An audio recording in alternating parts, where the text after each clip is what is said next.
party's over. Tokyo is trashed, and the one person who could clean this mess up, Satoru Gojo, is sealed in the void. But while Yuji grieves, Kenjaku, the brain-hopping sorcerer in Geto's body, has pressed start on a nationwide death ritual. He calls it the Culling Game. It's not a game. It's a battle royale where the map is your neighborhood, the loot is your life, and the only way out is rewriting reality itself. Kenjaku, oh man, this dude has been grinding for 1,000 years. He's been hopping between bodies, signing contracts with dead sorcerers, and speedrunning human history to set up this one moment. His goal?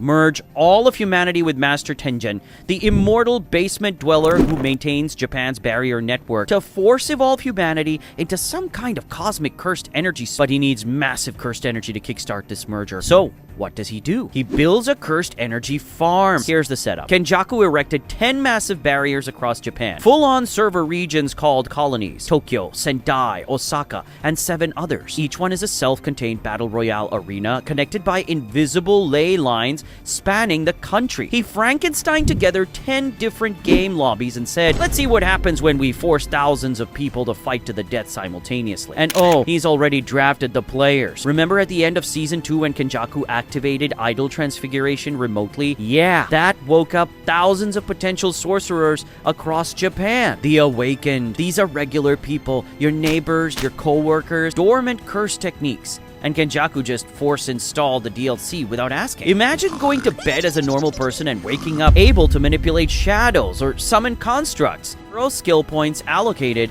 and 19 days before you're forced into ranked PvP. These people are terrified. They're confused, and they're about to get absolutely dumpstered by people who've been training for this. The Reincarnated. Now, this is where it gets spicy. These are ancient sorcerers from the Heian era, the golden age of Jujutsu, when cursed energy was more abundant and sorcerers were built different. Kenjaku made binding vows with these psychopaths centuries ago, promising them a second chance at life. And now they're back, downloaded into modern bodies, ready to run it back. So now you've got 80% confused civilians with accidental superpowers and 20% ancient murder hobos who treat human life like loot drops. But here's where it gets truly diabolical, because Kenjaku didn't just throw people into an arena and say fight. No. He created a system. He wrote rules so airtight, so absolutely merciless,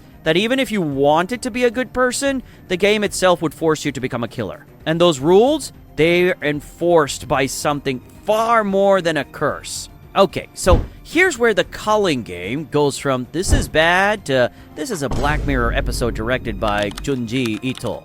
The rules are absolute. They're enforced by an entity called Kokane, which is basically if Alexa became sentient, went to law school, and decided to become a war criminal.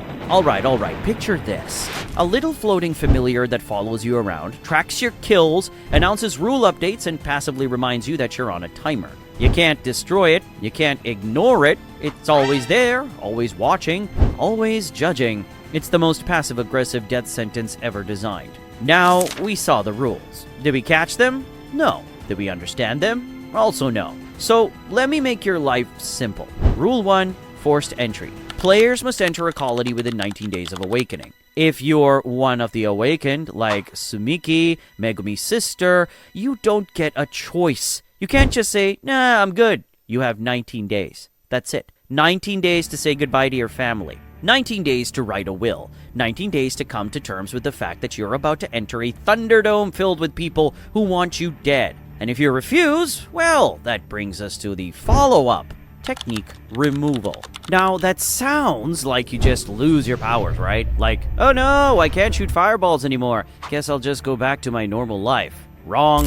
In Jujutsu Kaisen, your curse technique is hardwired into your brain. It's part of your neural architecture. Removing it isn't like uninstalling an app. It's like someone taking a melon baller to your frontal lobe. You don't survive it. It's a death sentence with extra steps. Rule number 2, the non-player trap. If a non-player enters a colony, they become a player. This rule is diabolical. You cross that barrier line, you're in the system. Period. There's no spectator mode, there's no rescue mission.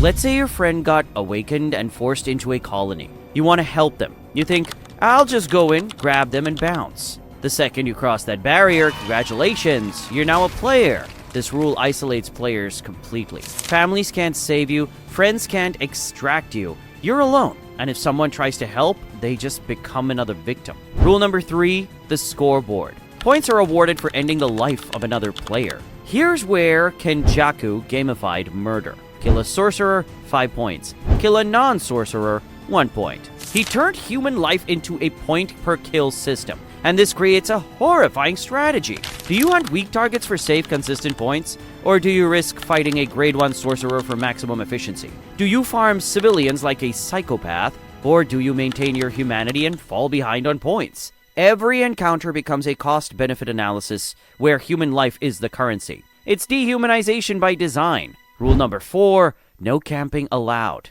If a player's score remains the same for 19 days, they're subject to technique removal. This is the most evil rule in the entire game. You cannot hide. You can't find a bunker and wait for it to blow over. Every 19 days, your rent is due, and rent is paid in blood. Kill someone today, your timer resets. You get another 19 days. But when those 19 days are up, you need to kill again. Or you die. It's a perpetual motion machine of violence. It forces even the good guys to become killers just to survive. Pacifists like Sumiki, doesn't matter. Kill or die. The game doesn't let you be a good person. It forces you to compromise. Rule number 5, the only hope. Players can spend 100 points to add a new rule to the Culling Game. This is the only glimmer of light in this absolute pit of despair. If you can rack up 100 points, that's 20 dead sorcerers by the way, you can add a new rule to the game. Now, you can't add a rule that says the game ends. That's explicitly forbidden. Kenjaku isn't that generous. But you can add rules like players can transfer points to each other, or players can exit a colony without penalty. This is the mission. This is the only way our heroes can save anyone. They have to enter this meat grinder, become killers, rack up 100 points, and rewrite the rules before Kenjaku collects enough cursed energy to trigger the merger. And there's more nuance. You can also spend smaller amounts of points to buy information from the Kogane. Points aren't just currency for rule changes. They're currency for survival intel. And every point you spend on information is a point you don't have toward that 100-point goal. It's resource management in a survival horror game where the resources are human lives.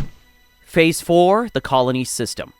Let's talk about the arenas themselves, because the 10 colonies in JJK Season 3 aren't just copy-pasted maps.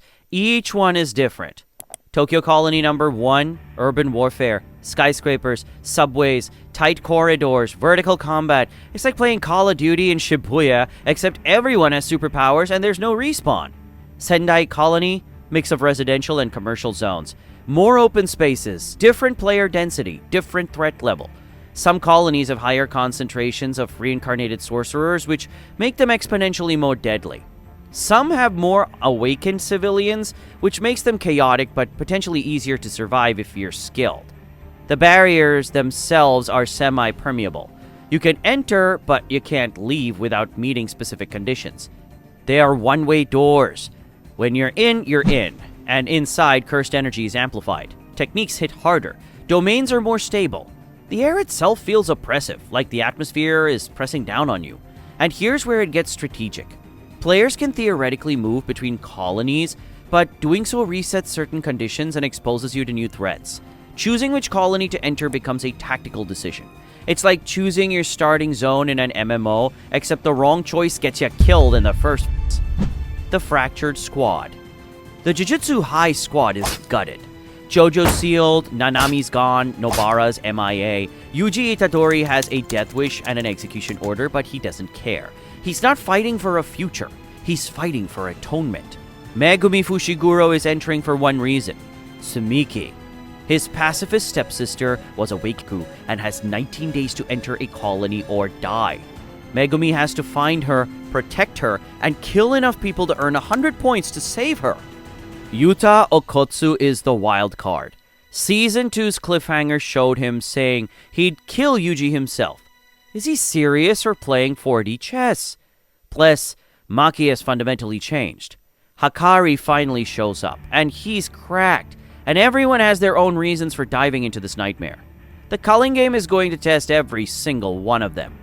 In a world that treats them like NPCs, They're fighting to remain the main characters of their own story. They're fighting to prove that even in a system designed to strip away their humanity, they still have agency. They still matter, they still choose, and that's why this arc hits, because we've all felt like we're in a game we didn't agree to play, with rules we didn't write, fighting battles we didn't start. And watching these characters refuse to give up, even when giving up would be so much easier, is genuinely inspiring. Alright, so what can we expect when this arc gets animated? First off, the format changes. No more wholesome school life, no more baseball episodes, no more juju strolls. This is survival horror now. New power systems, new faces, psychological toll, strategic gameplay. The Culling Game is a chess match. The Shibuya incident burned the world down. The Culling Game is the fight in the ashes. The barriers are active. The 19-day timers are ticking. Kenjaku's golden age is knocking with a knife in hand. Welcome to JJK Season 3. This is where Jujutsu Kaisen transforms from battle shonen into strategic survival horror with impeccable drip, and some of the best animated suffering you've ever seen. Good luck, players. You're gonna need it.